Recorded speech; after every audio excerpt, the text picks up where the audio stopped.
Me llamo José Ramón Aillón, soy profesor y escritor y he sido invitado para grabar el contenido de un libro titulado 10 claves de la educación. Hoy vamos a tratar la tercera de esas claves, que es la conciencia moral. Especifico qué es la conciencia moral porque conciencia tiene dos acepciones, una psicológica, que es el autoconocimiento que tenemos de nosotros mismos, y otra segunda acepción, que es la moral. Habíamos dicho en la sesión anterior, a propósito de los sentimientos, que quien debe de llevar la dirección de la conducta humana es la razón, no los sentimientos, que donde hay patrón no manda marinero y que la razón es el patrón. La inteligencia humana, la razón, tiene muchas facetas, muchas son docenas de facetas. Entre las más importantes están la faceta lingüística, que nos permite hablar un idioma con toda la dificultad que eso presenta. Está la faceta matemática, que nos permite realizar operaciones como la división, la multiplicación, que no tiene nada que ver con la lingüística.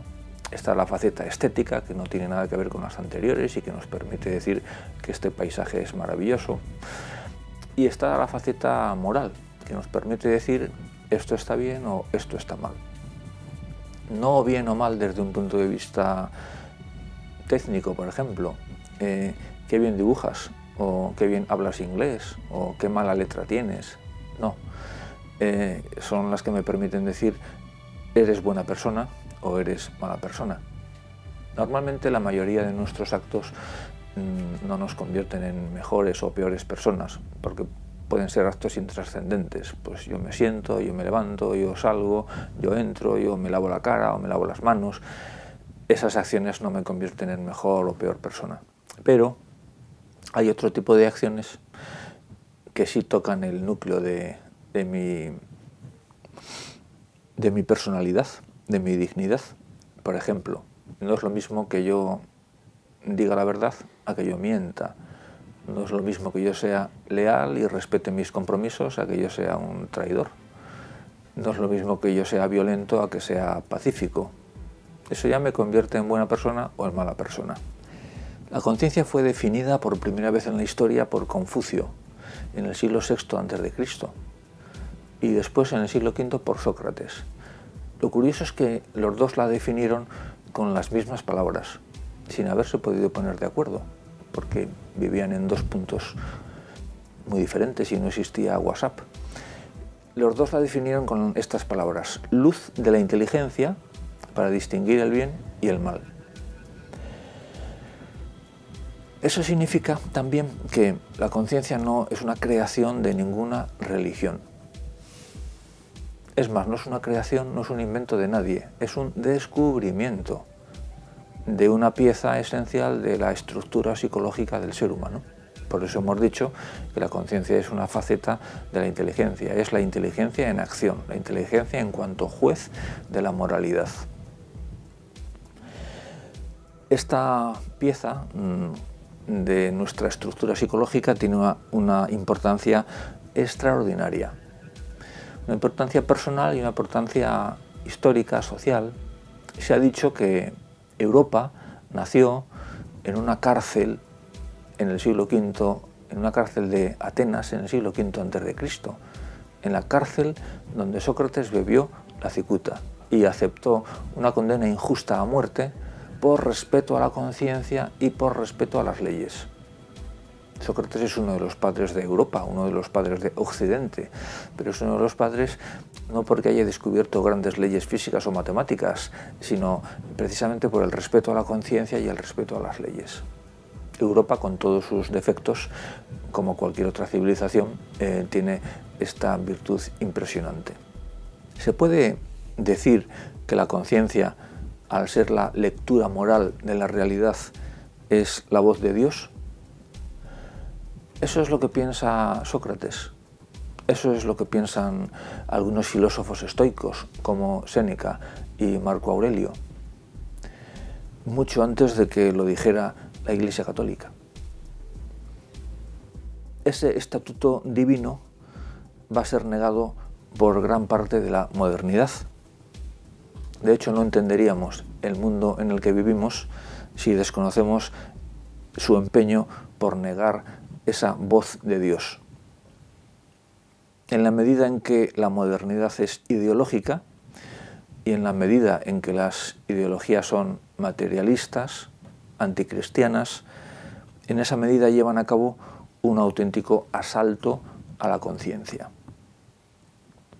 Como saben, las ideologías nacen con la Ilustración francesa, sobre todo en el siglo XVIII, y son una docena de filosofías materialistas con programas radicales de transformación social.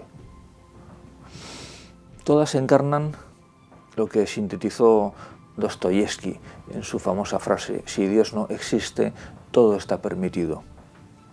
Ese todo permitido es para las ideologías la revolución, muchas veces violenta, otras cultural. En la pretensión de eliminar la conciencia coinciden ideologías como el marxismo, el positivismo, el evolucionismo radical, la revolución sexual. Entre los pensadores que mejor han argumentado este acoso y derribo destacan dos: Nietzsche y Freud. La pretensión de Nietzsche y Freud es lo que conocemos como inversión de valores, llamar malo a lo bueno y bueno a lo malo, estimar positivo y natural lo que durante siglos se ha considerado antinatural y degradante. Lo expresa perfectamente Nietzsche en estas palabras: durante demasiado tiempo el hombre ha contemplado con malos ojos sus inclinaciones naturales, de modo que han acabado por asociarse con la mala conciencia. Habría que intentar lo contrario, es decir, asociar con la mala conciencia todo lo que se oponga a los instintos, a nuestra animalidad natural. Esta es la inversión de valores de la antropología de Nietzsche y Freud. No se puede expresar mejor. ¿Cómo se educa la conciencia? Pensando en los niños, diría que la conciencia se educa con mucha paciencia y por repetición de pocos criterios. Si no está bien, no lo hagas. Si no es verdad, no lo digas. Si no es tuyo, no lo toques. Pensando en los jóvenes, diría que la paciencia se educa con mucha paciencia y con argumentos. Al joven ya hay que argumentar, al niño también, pero a otro nivel. Y pensando en todos los casos, en jóvenes, en niños y en adultos, la conciencia se educa con un criterio formal que tiene validez universal y que los antiguos llamaron regla áurea, regla de oro.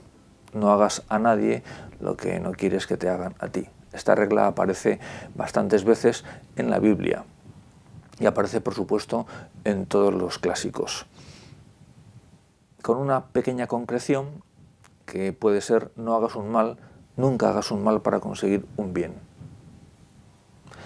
Si lo que queremos son, en lugar de criterios formales, criterios materiales, o sea, dime en concreto qué puedo y qué no puedo hacer, pues el mejor resumen que se ha hecho en toda la historia, el resumen más esencial y perfecto, son los 10 mandamientos, es el Decálogo.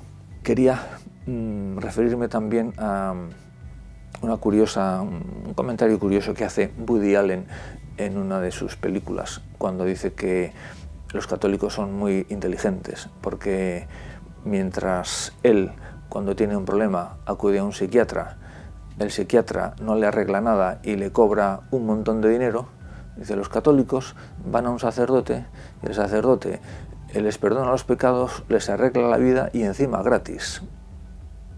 Bien, este comentario de Woody Allen, que es tan cínico como lúcido, pues me sirve para decir que la confesión es un medio excelente de formación de la conciencia. ¿Cuál es el mayor obstáculo en la formación de la conciencia? Pues, a mi juicio, es el relativismo. ¿Cómo explicar lo que es el relativismo en muy pocas palabras? Con unos versos del poeta Campoamor. Los versos no son buenos, pero lo que expresan está estupendamente expresado, explicado. Dice, en este mundo traidor nada es verdad ni mentira, todo es según el color del cristal con que se mira. No se puede decir mejor, explicar mejor qué es el relativismo. En la lógica relativista, a un drogadicto al que le preguntes ¿por qué te drogas?, él siempre podrá responderte ¿y por qué no? Porque la lógica relativista disuelve todo tipo de criterios sólidos. O sea, ahí sí que vives en un mundo líquido, incluso en un mundo gaseoso, en el mundo del todo vale. El argumento estrella del relativismo es esa es tu opinión. Bien pensado, es un argumento muy eficaz, que es capaz de sacar de sus casillas a los profesores y a los padres, cuando ese argumento es esgrimido por sus alumnos adolescentes. Es además un disolvente universal, es un golpe bajo, facilísimo de propinar, que requiere un poco de paciencia y de sangre fría para responder sin enfadarse. Y lo que hay que responder, entre otras cosas, es que no todas las de acuerdo, esa es mi opinión, pero no todas las opiniones son iguales, porque cuando se me estropea el automóvil voy a un mecánico y no se me ocurre decirle esa es su opinión cuando me dice qué es lo que falla. Y cuando tengo una gotera en casa, pues llamo a un fontanero y cuando me dice dónde está el problema no se me ocurre decirle esa es su opinión, porque él es el experto. Y cuando tengo un problema de salud voy al médico y tampoco se me ocurre contestarle esa es su opinión, porque él es el experto. Entonces hay opiniones y opiniones. De hecho, Séneca decía, le aconsejaba a Lucilio, su discípulo, no cuentes las opiniones, pésalas. Sin embargo, la conciencia no puede ser educada en el relativismo. Solo puede ser educada si existe un fundamento sólido, no líquido. Es decir, el relativismo anularía el juicio moral. Y cualquier tipo de juicio, porque si el kilómetro es para ti 1000 metros, pero para mí es 850 y para el otro es 920, entonces el kilómetro no es nada. Entonces, si la ética o la conciencia tienen que ser juicios morales, no pueden ser criterios múltiples, tienen que intentar unificar. Hay que decir también que la razón que quiere entender la realidad sin Dios hace una triple violencia. Hace una violencia contra la realidad, que no puede entenderse si no es creada, hace una violencia contra Dios y hace una violencia contra sí misma, porque una forma natural de entender las cosas es como dependientes de Dios. Una vez hablando de estas cuestiones en México, un señor me dijo, pues mi abuela tuvo 10 hijos y los educó tan bien que llamaban la atención. Y la gente siempre le preguntaba, oiga, ¿usted cómo ha educado tan bien a sus 10 hijos? Y mi abuelo decía, pues mis secretos son 3 cosas. Amor, buen ejemplo y Dios. Llegamos al final de esta sesión sobre la conciencia. Me gustaría recomendarles 3 pequeños libros que creo que son imprescindibles, definitivos. Uno es la famosísima Apología de Sócrates, un diálogo escrito por Platón.